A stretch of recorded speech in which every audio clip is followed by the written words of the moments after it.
Почитувани граѓани, во годината што измина, поминавме низ многу предизвици и искушенија, промени, реформи и новини, успеси, но и непријатни мигови.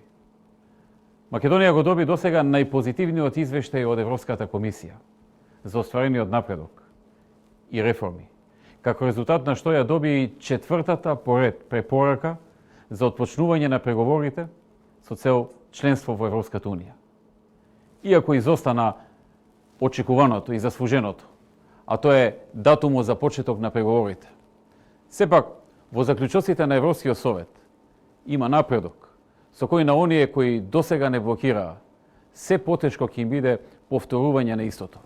Особено откако за прв пат досега за Македонија се отвори жолчна полемика во Европскиот совет, каде голем број држави, наши пријатели, го ставија и собствениот кредибилитет на маса, со цел да стават крај на непринципиелното и неправедно однесување кон Македонија.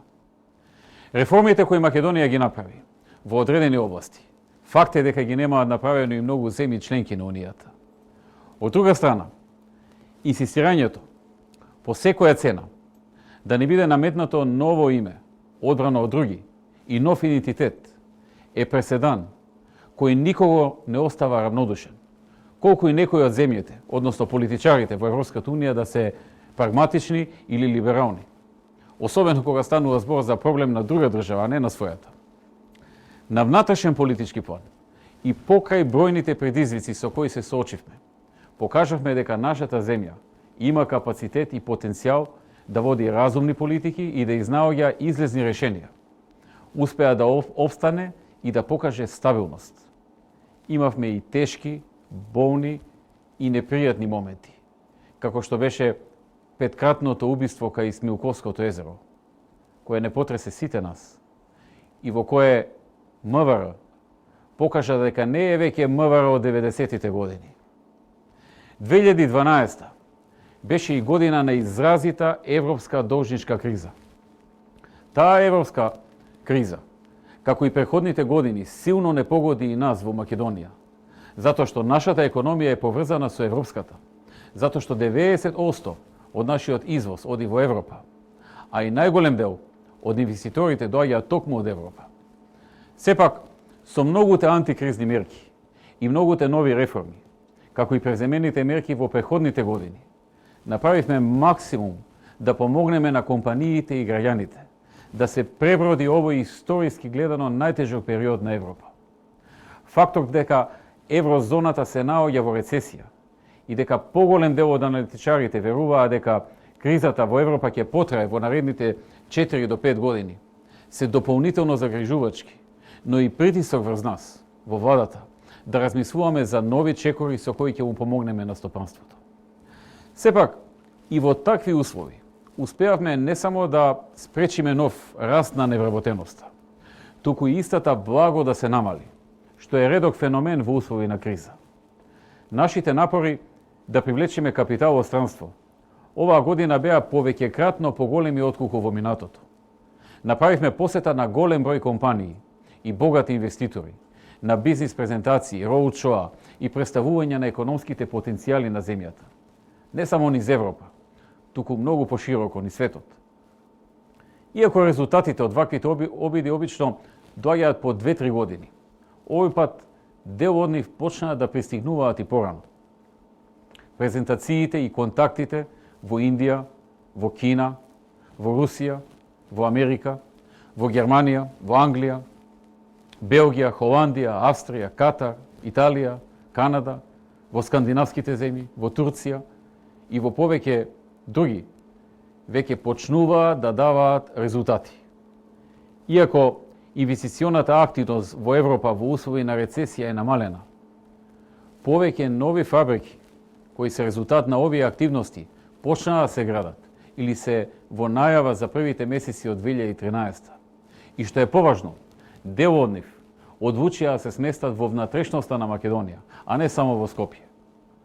Веројатно да не беше кризата, бројот на овие инвестиции ќе беше уште поголем. Сепак, и ова беше доволно. На индексот IBM Македонија да се најде прва во светот според ново отворени работни места во една година. А на ранг листата на Светската банка го задржавме високото 23-то место во светот, во делот на услови и клима за правење бизнис. Сето ова дава надеж дека и во 2013 ќе има напредок во привлекувањето инвеститори и отварањето нови работни места, кои се мој стратешки фокус од првиот ден на мандатот. Не само што го задржавме статусот на земја со најниски даноци и најниски трошоци за правење бизнес, туку владата покажа слух и во елиминирањето на доцнењата по поврат на ДДВ и плаќањето на доспеаните обврски, кога во септември, правики корекции во монетарната политика, излезе во пресред на барањето на стопанствениците и веќе речиси 70% од ветеното го реализиравме, а до крајот на февруари, како што ветивме, ќе биде целосната реализација на ветеното. Со предвременото раздолжување во 2007 и 2008 Македонија стана една од најниско задолжените земји во Европа. Денес, по 4,5 години на светска криза и европска должничка криза, Македонија се уште е една од најниско задолжените земји, поточно четврта најниско задолжена земја во Европа, што е потврдено и од Светската банка и Меѓународниот монетарен фонд. Ние ќе продолжиме домакински и одговорно да се однесуваме кон ова прашање и во иднина.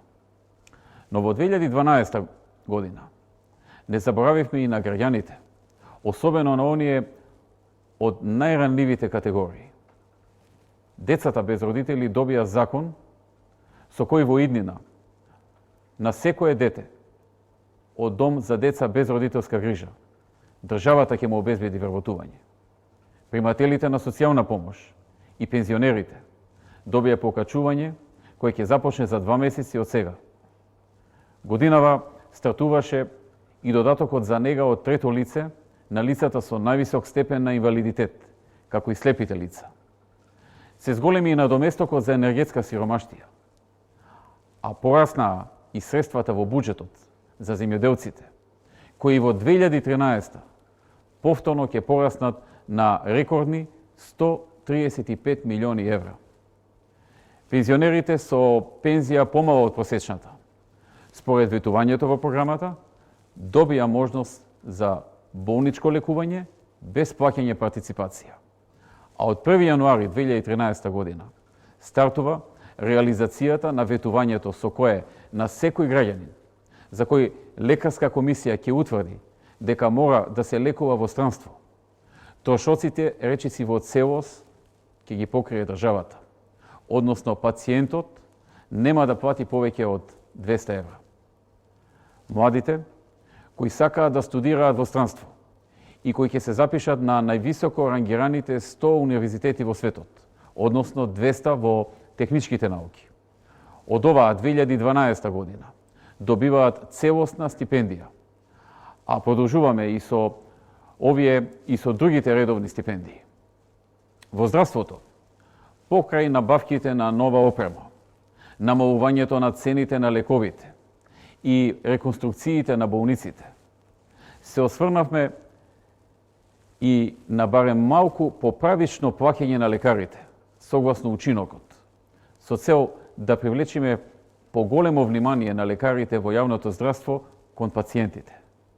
Сега, кога платата на лекарите, барем во мал дел, ќе зависи од пациентите и кога оние кои совесно, професионално и одговорно работат, ќе добијат и парична награда, а оние кои потврлиле ќе добијат мотивација да бидат подобри, очекуваме односот кон пациентот во болниците и клиниките да стане поблизок на односот кон пациентите во примарното здравство. Како што ветивме од јануари 2013 година, стапува на сила и мерката со која секој месец 100 најуспешни лекари во болниците и во клиниките ќе земаат дупла плата. Според очекувањата, кај дел од лекарите, овие мерки наидоа на негодување и штрајк, од кој ќе се излезе со спогодба која нема да ја дерогира смислата на оваа најзначајна реформа во здравството. Промени од ваков тип следната 2013 година ќе има и во други државни сектори. Во 2012 започна и градбата на последното парче од автопатот Александар Македонски, помеѓу Демиркапија и Смоквица, во вредност од над 200 милиони евра. Се изградија огромен број на локални и повеќе регионални патишта. Работиме следната година да се обезбеди финансиска конструкција за изградба на други автопати и особено сме фокусирани на автопатот од Скопје кон Штип и од Скопје кон Охрид и албанската граница. Продолжуваме со градба во 2013 година на многу нови локални и регионални патишта во Македонија. А ги направивме и најголем дел од подготовките да следната година, следната пролет, започне градбата на гасоводот и на железницата кон Бугарија. На крајот на годината, голема непријатност и тежок ден Македонија имаше и пред неколку дена, кога се спречи обид за насилно завземање на парламентот и показување на волјата на гласачите од последните парламентарни избори пред година и половина. За среќа, иако со последици за угледот на државата, Македонија не дозволи рушење на долго градената демократија и легитимно избраната власт на слободни и фер избори, ниту пак блокирање на земјата и штети врз граѓаните со неизгласување на буџетот. Носителите на овој недемократски чин имаат шанса да повратат дел од загубениот углед. Дел од загубениот углед на земјата, ако набрзо се вратат во парламентот и учествуваат на следните локални избори, кои мора и ќе бидат, како и преходните, фер, слободни и демократски. Во 2013-та, ние во владата ќе продолжиме со силното темпо на работа која стана карактеристика за нашиот мандат и нов репер за следните генерации политичари. Темпо кој треба да го подобрува животот на граѓаните, да создава услови за отворање на нови работни места, да ја европеизира Македонија во најдобрата смисла на зборот, да го зацврстува со животот меѓу сите нас, македонците, албанците, турците, ромите, србите, бошњаците, власите и останатите, меѓу христијаните и муслиманите, меѓу оние кои различно размислуваме, но имаме иста цел, подобар живот и по-просперитет на Македонија. Нашата цел за членство во Европската Унија и НАТО останува како наш предизвик, исто како и борбата за зачувување на нашето национално достоинство и идентитет. Изразувајќи ви благодарност за вашата доверба, ви ја честитам новата 2013 година, со желби за добро здравје, повеќе љубов и разбирање, спокојство и мир, просперитет и личен успех на секој од вас и вашите семејства. Нека е среќна и берекетна новата 2013 година.